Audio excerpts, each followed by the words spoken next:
Nah, di sini waktu itu saya berikan judul, benarkah habaib Indonesia keturunan Rasulullah Sallallahu Alaihi Wasallam. Nah, di sini semuanya totalnya cukup banyak, ada 20 slide, tapi ada beberapa slide yang menarik. Mari kita lihat di halaman pertama saja, saya buka di sini. Kita lihat nasab Ali Ba'alawi. Nah, coba lihat nasab Al-Ba'alawi. Paling atas Nabi kita Muhammad Sallallahu Alaihi Wasallam. Beliau punya putri yang bernama Fatimatus Zahra. Fatimatus Zahra dengan Nabi sama-sama wafat tahun 11 Hijriyah. Kemudian Siti Fatimah punya anak, ada Al Hasan, ada Al Husain. Kalau Ba'alwi ini dari Al Husain, nah, bukan Al Hasan. Nah, Al Husain As-Sibt. As-Sibt itu saudara artinya cucu ya. Kalau cucu dari anak perempuan itu disebut sibtun. Kalau cucu dari anak laki-laki disebut hafidun. Nah ini kan Sayyidina Husain ini cucu dari anak perempuan, yaitu cucu Nabi dari Fatimatus Zahra. Nah, Sayyidina Husain wafat tahun 61 Hijriah ketika terjadi tragedi Karbala.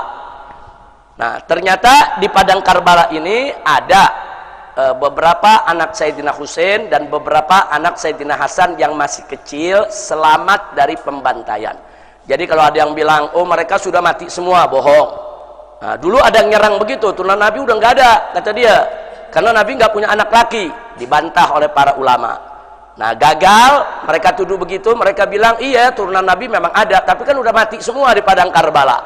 Dibantah lagi oleh para ahli sejarah. Nah, kemudian mereka mulai beralih menyerang yang lain. Jadi satu serangan gagal, beralih ke yang lain. Satu serangan gagal, beralih kepada yang lain. Nah, kemudian mereka mulai menyerang siapa? Imam Ali Uraidi yang mereka serang. Kata mereka Imam Ali Uraidi itu bukan anak Ja'far Shadiq. Dibantah lagi oleh sejarah. Ternyata Imam Ali Uraidi namanya ada di kitab Jarh wa Ta'dil, ada di dalam kutubul hadis ya kawan, karena termasuk perawi hadis. Nah, kemudian mereka mulai serang Imam Ahmad Muhajir. Itu yang saya kasih tanda merah itu ya kawan. Diserang Imam Ahmad Muhajir. Nah, ini di tahun 2015 ini yang saya buat jawabannya untuk mereka ya kawan. Nah, jadi sekali lagi mari kita lihat dulu nasabnya dari Nabi ke Fatimatus Zahra, dari Fatimatus Zahra ke Al Husain. Nah, anak Sayyidina Husain yang merupakan datuknya Ba'alawi adalah Al-Imam Ali Zainal Abidin. Sebetulnya namanya Ali Al-Ausat. Namanya Ali Al-Ausat. Sayyidina Ali itu anaknya ada tiga. Sayyidina Husain pada saat terjadi pada tragedi Karbala ada tiga anaknya bernama Ali. Nah, Ali Al-Akbar, Ali Al-Ausat, Ali Al-Asghar. Ali Al-Akbar sudah dewasa, dia yang menjadi panglima perang bapaknya waktu terjadi tragedi Karbala, dan dia yang maju paling depan untuk menghantam mereka-mereka yang ingin membantai keluarga Nabi dan gugur sebagai syahid. Sedangkan Ali Al-Ausat saat itu masih remaja, usianya diperkirakan sekitar 16-17 tahun, lagi sakit, demam, sakit keras, dan ada di kemah. Dia tidak bisa perang. Jangankan perang, berdiri saja dia tidak mampu. Dia dijaga oleh bibinya, oleh adiknya Sayyidina Husain yang bernama Sayyidah Zainab. Sayyidah Zainab yang menjaga dia dan menjaga anak-anak kecil, keponakan-keponakan Sayyidina Husain di dalam kemah. Sementara di luar lagi berkecamuk perang yang tidak seimbang. Sayyidina Husain bersama keluarga dan sahabat hanya 72 orang jumlahnya, sementara yang menyerang lebih dari 3.000 orang ya ikhwan. Jadi satu pertempuran yang tidak seimbang. Tapi Ahlul Bait menghadapi dengan gagah, tabah, dan dengan keberanian luar biasa. Kemudian Sayyidina Husain punya yang namanya Ali Al-Asghar, yang paling kecil, itu masih bayi, usianya sekitar 6-7 bulan saudara. Di dalam kemah dia kehabisan susu ibunya sudah tidak keluar, air sudah tidak ada, sementara keluarga Nabi dikepung di padang Karbala, tidak boleh mendekati sungai. Nah, kemudian Sayyidina Husain dengan beberapa orang mencoba untuk menyelinap saudara, sembunyi-sembunyi, berhasil mendekati sungai untuk memberikan si bayi ini air saudara, karena ini anak udah kehausan. Nah, begitu sampai ke pinggiran sungai, tiba-tiba sebuah anak panah meluncur mengenai si bayi dan bayi meninggal dunia. Akhirnya Sayyidina Husain diusir lagi, kemudian beliau balik badan terus kembali ke kemah lagi ya ikhwan. Nah, jadi artinya di sini ya anak cucu Nabi di situ banyak yang terbunuh, tapi tidak semua mati. Sehingga keturunan Nabi sampai saat ini tetap ada. Alhamdulillah. Kemudian Imam Ali Zainal Abidin punya anak Muhammad Al-Baqir radhiyallahu an. Nah, Muhammad Al-Baqir, saudara. Nah, Imam Muhammad Al-Baqir ini, saudara, sangat terkenal. Nggak ada yang nggak tahu. Oh iya benar, Imam Muhammad Baqir itu memang anak Ali Zainal Abidin. Ali Zainal Abidin itu memang anak Sayyidina Husain. Nggak ada ulama yang nggak kenal itu sepanjang zaman, saudara. Dan keberadaan Muhammadul Baqir pun juga sebagai perawi hadis. Itu yang perlu kita tahu. Kemudian Muhammadul Baqir punya anak Al-Imam Ja'far As-Shadiq. Punya Imam Ja'far As-Shadiq. Sebetulnya Al-Imam Ali Zainal Abidin punya anak, ada lagi satu, namanya Zaid ibn Ali. Adik daripada Muhammad Al-Baqir. Saya tidak masukkan di sini karena kita hanya bicara nasab Ali Ba'alwi. Nah, Zaid itu juga mati terbunuh. Zaid itulah yang akhirnya diimamkan oleh yaitu mazhab Zaidi, saudara. Nah, kalau kita tahu mazhab Zaidi, itu Imam Zaid putra dari Imam Ali Zainal Abidin. Nah, jadi Imam Ali Zainal Abidin pesan kepada anaknya Muhammad Baqir dan Imam Zaid, saudara, kita menjauh dari politik, kita jangan dekat dengan penguasa, kita didik saja umat, berdakwah, saudara, zuhud dan lain sebagainya. Muhammadul Baqir laksanakan pesan ayahnya, tapi Zaid menyampaikan kepada ayahnya dan kepada kakaknya nggak bisa. Kita kalau umat ini nggak boleh kita tinggal, paling tidak harus adalah satu dari Ahlul Bait yang tampil memimpin mereka, jangan sampai mereka dizalimi. Dengan prinsip semacam itu, Zaid keluar memimpin umat, dan Zaid juga mati terbunuh, ya ikhwan. Zaid mati dibunuh, saudara. Baik, kembali ke Muhammad Al-Baqir yang wafat tahun 118 Hijriah. Beliau punya anak Al-Imam Ja'far As-Shadiq. Imam Ja'far As-Shadiq ini sahabat Imam Abu Hanifah, saudara. Ya, jadi Imam Abu Hanifah meninggal tahun 150 Hijriah, sedangkan Imam Ja'far As-Shadiq meninggal tahun 148 Hijriah. Maka itu Imam Ja'far Shadiq pernah belajar ke Imam Muhammad Al-Baqir, saudara, bahkan pernah mendapat teguran dari Imam Ali Zainal Abidin. Jadi artinya orang-orang ini bukan fiktif, memang ada dalam sejarah. Alhamdulillah. Nah, kemudian Imam Ja'far Shadiq ini punya anak banyak, di antaranya Musa Al-Kazim. Nah, Musa Al-Kazim ini keturunannya disebut Al-Musawi atau Al-Kazimi. Itu banyak menyebar di Irak dan Iran, ya ikhwan. Jadi kalau kita ke Irak, ke Iran, nah ini banyak keturunan Musa Al-Kazim yang menyebar di sana, dan memang sebagian besar mereka mengikuti mazhab Syiah Ja'fari, saudara. Nah, sementara satu lagi Ismail. Nah, Ismail itu keturunannya banyak di Mesir. Nah, itu yang kita sebut akhirnya muncul mazhab Ismaili, saudara. Nah, tapi ada satu putra beliau yang terkecil, yaitu Al-Imam Ali Al-Uraidi. Nah, Imam Ali Uraidi ini tinggal di desa Uraid. Uraid itu nama desa, desa di pinggir kota Madinah. Nah, waktu saya pertama kali sekolah di Saudi Arabia, saya pernah berusaha untuk ziarah, dan saya dapatkan. Waktu itu saya ikut rombongan Habib Zain bin Smith, saya punya guru, rame-rame bersombongan dengan para santri. Kita ziarah ke Masjid Al-Imam Ali Uraidi dan magamnya di samping masjid, ya ikhwan. Jadi itu masih ada. Tapi beberapa tahun yang lalu, setahu saya 10 tahun yang lalu, itu diratakan oleh pemerintah Saudi. Jadi masjidnya sudah dibongkar rata, magam Imam Ali Uraidi juga dibongkar, saudara. Dan perbuatan semacam ini sangat berbahaya, karena ini kan bukti sejarah. Kalau makamnya dibongkar, nanti bukti sejarah hilang, saudara. Nah, katanya dipindahkan ke Baqi Al-Gharqad. Nah, wallahu a'lam, setahu saya dipindahkan ke Baqi Al-Gharqad. Tapi sebagaimana kita tahu, di Baqi Al-Gharqad kan nggak ada nisan yang pakai nama, ya ikhwan. Nah, itu semua terjadi. Tapi alhamdulillah, saya dengan rombongan saya punya guru pernah beberapa kali, bukan sekali. Kita setiap malam tertentu dalam 1 bulan datang, kita ziarah, saudara. Masih ada masjidnya, masih ada magamnya ketika itu. Jadi Uraid itu nama desa Al-Uraidi. Nah, jadi Imam Ali Al-Uraidi ini juga seorang perawi hadis, saudara. Beliau inilah, saudara, yang akhirnya saudara, Imam Ali Uraidi ini punya anak bernama Muhammad An-Nagib. Kenapa dijuluki An-Nagib? Karena anaknya ini menjadi Naqabatul Ashraf. menjadi pemimpin para ashraf, para ahlul bait yang ada di zaman itu. Dan beliau pindah ke Irak, saudara. Jadi dikenal dengan nama Imam Muhammad An-Nagib. Wafat tahun 200-an. Beliau punya anak namanya Isa Ar-Rumi. Ini juga seorang nagib, seorang nagibul ashraf. Dia seorang nagibul ashraf itu kalau kayak kita kepala sukunya lah, daripada ahlul bait Nabi alaihi salatu wassalam. Nah, beliau inilah yang punya anak Imam Ahmad Al-Muhajir, saudara, yang wafat tahun 345. Nah, kemudian bagaimana kok bisa sampai ke Yaman ini? Imam Ahmad Muhajir enggak lahir di Yaman. Dia di Irak, saudara, bersama ayahnya. Nah, cuma ketika beliau tinggal di Irak, terjadi fitnah Qaramithah. Nah, tolong diingat, terjadi fitnah Qaramithah. Qaramithah itu kelompok Syiah yang sesat menyesatkan, saudara. Dan dia kelompok ekstrim, saudara, yang gampang betul membunuh orang yang tidak sejalan dengan mereka. Dan kelompok Qaramithah ini yang pernah menyerbu Ka'bah, kemudian mencuri Hajar Aswad, dirampas, dan Hajar Aswad dibawa ke Bahrain. Nah, jadi dulu selama beberapa puluh tahun itu Hajar Aswad sempat tidak ada di Mekah, ya ikhwan. Dibawa oleh kelompok Qaramithah. Nah, Qaramithah nyebar di Mekah, di Irak, di mana tempat ini menyebar.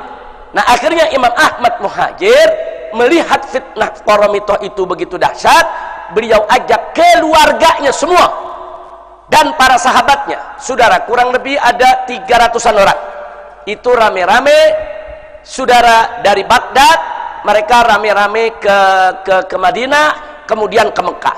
Nah, pada saat perjalanan itu terjadi perampasan Hajar Aswad, yang akhirnya beliau lihat ini fitnah udah kelewat batas, saudara, di mana-mana terjadi kekacauan, huru-hara, saudara. Akhirnya beliau bawa seluruh keluarga dan sahabatnya 300 orang ke Hadramaut. Nah, kenapa ke Hadramaut? Karena ada satu riwayat hadis yang menyebutkan jika terjadi huru-hara di mana-mana, fa'alaika bi Hadramaut. Maka carilah Hadramaut, tinggal di sana. Kau akan dapatkan ketenangan. Nah, itu yang dipakai oleh Imam Ahmad. Akhirnya beliau masuk ke Hadramaut. Begitu masuk ke Hadramaut nggak gampang. Di sana ternyata di Hadramaut saat itu sarangnya kaum ini apa namanya Khawarij, saudara. Ibadiyah itu salah satu sekte Khawarij. Ibadiyah yang paling moderat saat ini. Khawarij itu ternyata setelah mereka dulu diperangi oleh Sayyidina Ali di Mekah, di Madinah, di Irak, mereka semua larinya ke Hadramaut, ya ikhwan. Hadramaut saat ini dikuasai oleh Khawarij. Jadi begitu mereka dengar ada Al-Husaini, Sayyid turunan Nabi, datang ke Hadramaut, mereka nggak terima. Nah, disambutlah dengan perang, ya ikhwan. Jadi artinya Imam Ahmad Muhajir dengan 300 pasukan diserbu sama 1000-an lebih pasukan Khawarij. Mereka mau dibunuh. Mereka bilang karena mereka ini Khawarij ini benci dengan keluarga Nabi, nggak suka dengan keluarga Nabi, apalagi dengan keturunan Sayyidina Ali, karena Sayyidina Ali dianggap membantai kelompok mereka, karena mereka kan berontak terhadap Sayyidina Ali, ya ikhwan. Nah, jadi karena mereka sudah benci dengan Sayyidina Ali, dengan turunannya pun benci, mereka kobarkan. Itu yang disebut perang Bahran, saudara. Jadi ada perang. Jadi kalau ada yang bilang Imam Ahmad Muhajir nggak ada, oh dia nggak ngerti sejarah, dia nggak tahu perjalanannya. Perang itu dicatat di Hadramaut. Dulu ada perang ini, namanya, kejadiannya di sini, yang berperang siapa. Nah, ketika itu ada ribuan Khawarij menyerang yaitu keluarga Nabi ini, saudara. Nah, begitu serang ini 300 orang. Ini kalau lihat kejadian begini, nasibnya bisa sama dengan Sayyidina Husain di Karbala atau sama dengan Zaid bin Ali, saudara, yang juga cuman pasukannya sekitar 300 dan semuanya dibunuh, Zaid bin Ali.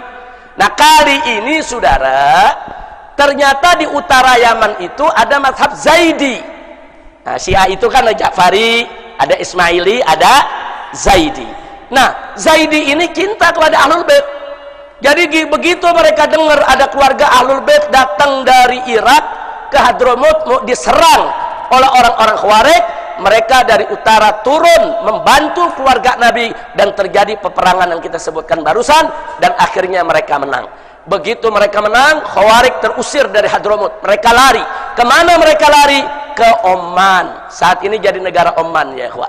Negara Oman hari ini dari mulai sultannya sampai rakyatnya, saudara, itu mayoritas dipegang oleh Khawarij, tapi dari sekte yang moderat. sekte yang tidak lagi ekstrim, sekte yang tidak lagi mengkafir-kafirkan orang, yang disebut sekte Ibadiyah. Nah, jadi dulu mereka di Hadramut mereka yang kuasai, kemudian mereka terpukul kalah, saat ini mereka tinggal di Oman ya ikhwan. Nah, dari situlah Al-Imam Ahmad Muhajir mulai saudara dakwahnya di Hadramaut. Sampai di sini kira-kira jelas ya. Nah, kalau ada yang mau lebih jelas lagi silakan buka saja. Saya punya video yang sudah dimuat sejak 2015 ya ikhwan. Nah, dari situ akhirnya Imam Ahmad Muhajir punya anak bernama Ubaidillah atau disebut juga Abdullah. Sebagian kitab menyebut Abdullah, sebagian kitab menyebut Ubaidillah. Ini bukan kontradiktif, bukan. Ubaidullah itu kan tasghir daripada Abdullah. Seperti ada mengatakan anak Nabi laki-laki ada yang bernama Thayyib, ada juga yang bernama Thahir, ada juga yang bernama Abdullah. Padahal tiga-tiganya orangnya satu. Namanya Abdullah, julukannya At-Thayyib, At-Thahir. Jadi anak Nabi itu ada Qasim, ada Ibrahim, ada Abdullah, anak lakinya saudara. Yang Abdullah ini julukannya At-Thayyib, At-Thahir. Nah, cuman karena orang baca di hadis yang satu bilang Thayyib, di hadis yang satu bilang Thahir, orang pikir anak laki-lakinya ada 5 ya ikhwan. Nah, padahal Abdullah, Thayyib dan Thahir satu orang. Kira-kira jelas gak? Ini untuk memudahkan pemahaman, jadi nggak usah kaget kalau ada kitab nasab yang bilang Abdullah, ada kitab nasab yang bilang Ubaidillah saudara. Jangan kemudian dianggap oh ini tazwir, ini pemalsuan. Nggak begitu saudara. Nah, baik, kalau dibilang pemalsuan repot, nanti hadis-hadis tentang anak Nabi palsu semua dong, gara-gara namanya beda-beda ya ikhwan. Kira-kira jelas tidak? Jelas semua ya. Baik, nah Ubaidillah ini punya anak yang bernama Alwi. Inilah Habib yang pertama dari keturunan Nabi yang dikasih nama Alawi. Sebelum itu nggak ada yang namanya Alawi ya ikhwan. Nah, ini yang pertama kali disebut Alawi, sehingga keturunannya disebut Ba'alawi. Nah, jadi Ba'alawi diambil dari nama ini saudara. Makanya di situ ditulis Alwi Jaddu Ba'alawi. Ini kakeknya Ba'alawi saudara. Nah, dan Alwi ini masyhur dalam sejarah saudara, putra Ubaidillah, dan orang semua tahu kalau dia cucunya Ahmad Al-Muhajir.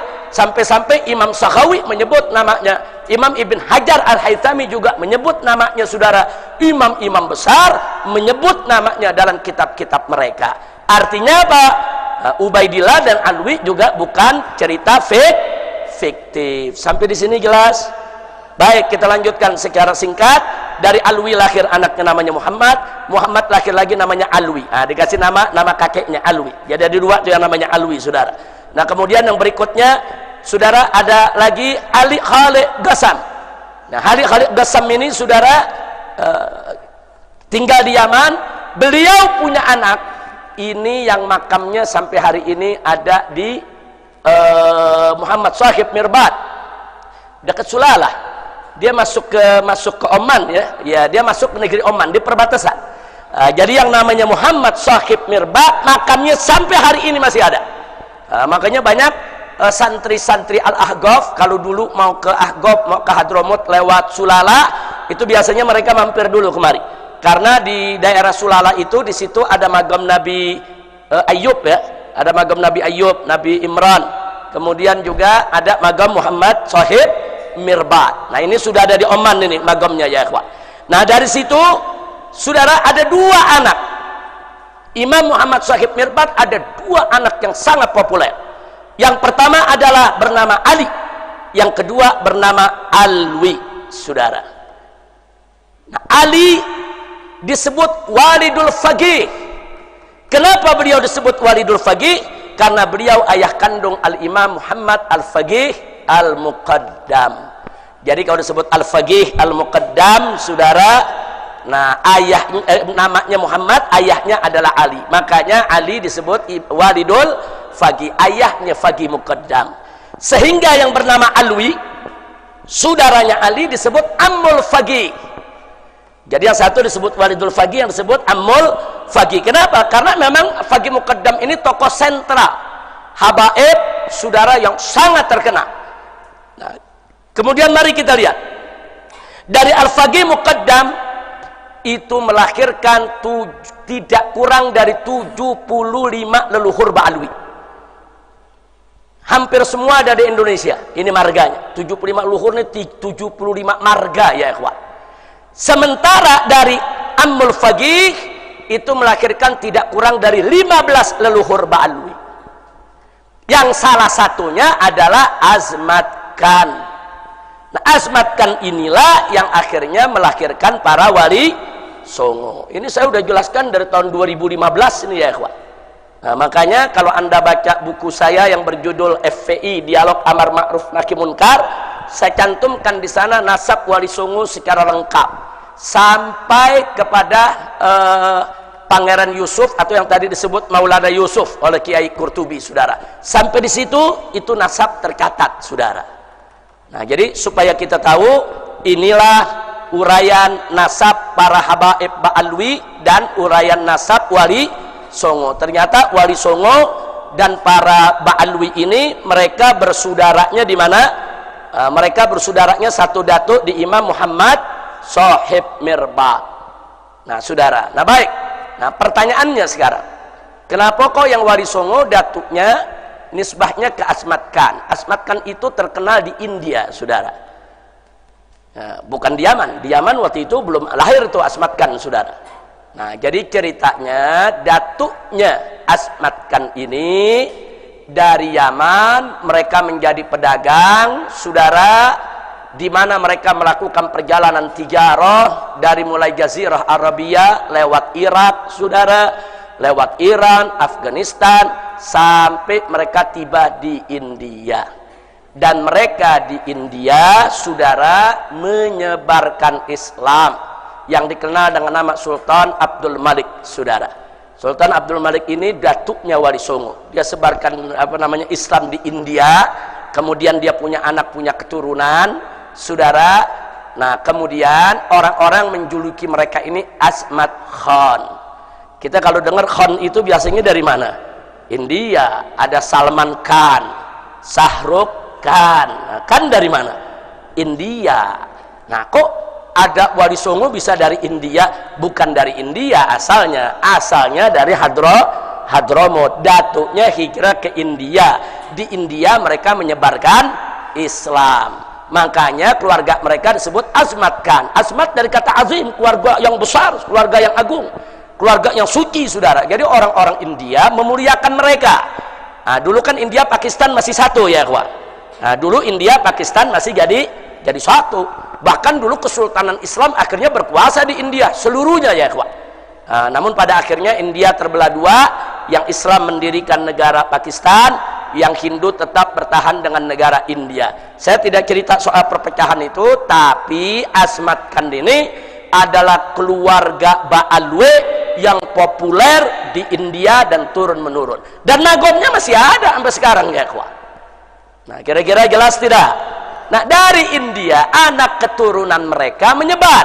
Satu, mereka berdagang ke Malaka. Malaka kan dulu tempat perdagangan. Semua dagangnya di Malaka, Malaysia ya, kawan. Nah, dari Malaka ini mereka menyebar. Ada yang ke Filipina, di Mindanao sana. Makanya di Mindanao sana ada Kesultanan Mindanao. Tahu siapa nama sultannya? Sarif Kabungsuan. Pakai Sarif ya, kawan. Sarif Kabungsuan. Kenapa? Karena mereka tuh satu tali dengan Azmat Khan ya, kawan. Jadi mereka itu bikin, ada Kesultanan Mindanao, ada Kesultanan Sulu, ada juga Kesultanan Brunei, saudara. Jadi mereka ini menyebarkan Islam di Filipina, Brunei, Malaysia, dan mereka banyak jadi sultan ya, kawan. Nah, kira-kira jelas tidak? Nah, dari Malaka ini pula lah ada yang terjun ke Pulau Tanah Jawa. Kalau saya sebut Pulau Jawa, maksudnya dari ujung kulon Banten sampai ke Banyuwangi sana, saudara. Bahkan sampai ke Madura. Nah, Tanah Jawa ini, saudara, dulu menjadi garapan para wali songo. Kenapa? Karena di antara pulau-pulau yang ada di Indonesia, yang paling padat itu Pulau Jawa ya, kawan. Bahkan dulu pusat pemerintahan juga kan di Pulau Jawa ya, kawan. Apakah itu dari mulai kerajaan Majapahit, sebelumnya Singosari sampai Sriwijaya ya, kawan, yang kekuasaannya sampai ke Palembang sana dan seterusnya. Nah, jadi merekalah yang menyebarkan Islam di tanah Jawa, ya ikhwan. Itu satu keluarga semua. Sari Kabungsuan yang ada di Mindanao, Filipina Selatan, keluarga Kesultanan Mindanao, Kesultanan Sulu, sampai Kesultanan di tanah Jawa, semua satu pongkol, yaitu daripada keluarga besar Asmat Khan. Kira-kira sampai sini jelas tidak? Jelas tidak? Nah, lalu bagaimana kalau yang Ba'alwi, saudara? Yang Ba'alwi, yang habaib dari Hadramut ini, saudara. Yang dari Hadramut, yang 75 leluhur, mereka juga rame-rame berdagang. Tapi, saudara, mereka tidak tinggal di India. Mereka juga tidak keliling Irak dan lain sebagainya. Nah, mereka menggunakan jalur laut, berlayar, sampai mereka tiba di Aceh. Nah, mereka mulai tiba di Aceh, kemudian cari tempat yang layak, dan mereka temukan Palembang. Palembang itu tempat kumpulnya habaib dari yang 75 leluhur, saudara. Nah, termasuk Habib Utsman bin Yahya, pertama terjunnya ke Palembang, saudara, datuknya. Nah, dari Palembang mereka menyebar. Ada yang ke Kalimantan, ada yang ke Sulawesi, ada yang ke Irian, saudara. Nah, mereka nyebar ke seluruh tanah-tanah Jawa di sana, saudara. Nah, jadi kenapa saat itu mereka lebih banyak nyebar, yaitu ke Kalimantan, Sulawesi, dan Irian? Karena Pulau Jawa ini udah banyak digarap oleh Wali Songo, saudara. Di mana-mana udah pada masuk Islam, saudara. Jawa Barat, Jawa Tengah, Jawa Timur udah jadi negeri Islam semua. Nah, mereka mencari tempat-tempat yang masih belum tersentuh Islam. Makanya ada yang masuk ke Sulawesi seperti guru tua Habib Idrus bin Salim Al-Jufri, saudara, yang membangun Al-Khairat, hampir 1.500 sekolah yang ada di wilayah Indonesia Timur. Belum lagi saudara-saudaranya Habib Utsman bin Yahya, saudara, yaitu Habib Hasim yang menyebarkan Islam di Kalimantan. Sampai ada satu juga pangeran kerajaan Kalimantan Timur, saudara, kerajaan Kutai setelah Islam, itu juru agamanya dan pangerannya adalah dari keluarga besar bin Yahya, ya ikhwan. Nah, disitulah menyebar. Jadi artinya apa? Artinya Ba'alwi ini, baik yang dari Waridul Faqih maupun yang dari Ammul Faqih, bahu-membahu untuk mengislamkan Indonesia. Saya tanya, bagus tidak itu? Bagus, saudara. Enggak ada yang perlu diperdebatkan soal itu, saudara. Memang di kalangan ahli nasab ada perbedaan soal nasab Asmat Khan, saudara. Memang ada perbedaan, tapi perbedaan itu nggak bisa dijadikan dalil membatalkan nasab Asmat Khan, saudara. Enggak. Sementara para ahli sejarah, para mu'arrikh, saudara, hampir sepakat, sebagaimana disampaikan oleh Sayyid Muhammad Diya Syihab dalam tahqiqnya untuk kitab Samsuz Zahirah. Nah, dalam catatan tahqiqnya beliau sampaikan, saudara, nah, bahwa para ahli tarikh umumnya sepakat Wali Songo itu berasal dari Asmat Khan. Kalau mereka Asmat Khan, berarti mereka Ba'alwi. Kalau mereka Ba'alwi, berarti mereka keturunan Rasulullah Shallallahu Alaihi Wasallam. Kira-kira sampai sini jelas tidak? Jelas tidak? Nah, sekarang baik, sudah tahu seperti ini. Mungkin ada yang mau tahu apa aja sih leluhur-leluhurnya Ba'alwi nih, baik yang menurunkan Wali Songo maupun yang lainnya. Perhatikan dalam kitab Aswaja yang saya buat, ya ikhwan, menyoroti Wahabi dan Syiah. Di kitab ini saya sudah uraikan semuanya, ya ikhwan, di halaman 215. Nah, perhatikan baik-baik. Imam Al-Faqih Al-Muqaddam Muhammad bin Ali Ba'alawi menurunkan para imam yang merupakan para datuk dari marga-marga habaib. Antara lain ada 7, di sini saya sebut bukan 75 lagi, 95. Di sini yang saya sebutkan ada 95. Yang 75 ini yang nyebar di Indonesia, ya ikhwan. Nah, di antaranya apa? Saya bacakan aja sebagian. 1. Abu Numay, 2. Az-Zahab, 3. Az-Zib, kemudian 4. Al-Attas, 5. Al-Idrus, 6. Al-Bahar, 7. Al-Baiti, 8. Al-Bar, 9. Al-Barahim, 10. Al-Barakat, 11. Al-Barun, 12. Al-Barakbah, 13. Al-Batah, 14. Al-Buftain, 15. Al-Ghaidi, kemudian 16. Al-Ghumri, 17. Al-Ghusn, 18. Al-Habshi, 19. Al-Haddar, 20. Al-Hadi, 21. Al-Hamadun, 22. Al-Hamid, 23. Al-Khindwan, 24. Al-Hiyy, kemudian 25. Al-Jazirah, 26. Al-Jufri, 27. Al-Junaid, 28. Al-Jailani, 29. Al-Kaf, 30 Al-Qadat, kemudian bukan Al-Haddad ya, lain lagi, Al-Qadat saudara. Kemudian 31 Al-Qiraisyah ya, 32 Al-Khamul, 33 Al-Khaneman, 34 Al-Khirit, 37 Al-Khun, 36 Al-Madikik, 37 Al-Mahdi, 38 Al-Maknun, 39 Al-Marzak, 40 Al-Masilah, 41 Al-Masyhur, 42 Al-Muallim, 43 Al-Mudhir, 44 Al-Mugabir, 45 Al-Mughdar, 46 Al-Munawwar, 47 Al-Musawa, kemudian 48 Al-Musayyah, 49 Al-Mutahhar, 50 Al-Ghadi, 51 Al-Ghadri, 52 Al-Gutbat, 53 At-Taha, 54 Al-Wahd, 55 Ar-Rakhila, 56 Ar-Rawsan, 57 Ar-Rudai, 58 Ar-Rus, 59 As-Sakran, 60 As-Segaf. Kemudian ini disusun berdasarkan abjad ya. Ntar ada yang tanya, kok As-Segaf adanya belakangan? Berdasarkan abjad, yang A dulu baru yang B begitu. Jangan ntar As-Segaf protes ya, ini kok As-Segaf yang justru kakak paling tua kok jadi ditaruh belakang ini. Nah, jadi jangan protes dulu As-Segaf ya. Al-Habsyi juga karena hak ya kita taruh di hak ya kawan. Baik, selanjutnya saudara ada 61 As-Sirri, 62 As-Safi, 63 As-Salabiyah, 64 As-Sabsabah, kemudian 65 As-Syambal, 66 As-Syatiri, 67 As-Syaikhan, 68 As-Syili, 69 Az-Zahir, 70 Ba'agil, 71 Baharun, 72 Bahasan, 73 Bahusain, 74 Bajahdab, 75 Basyeban.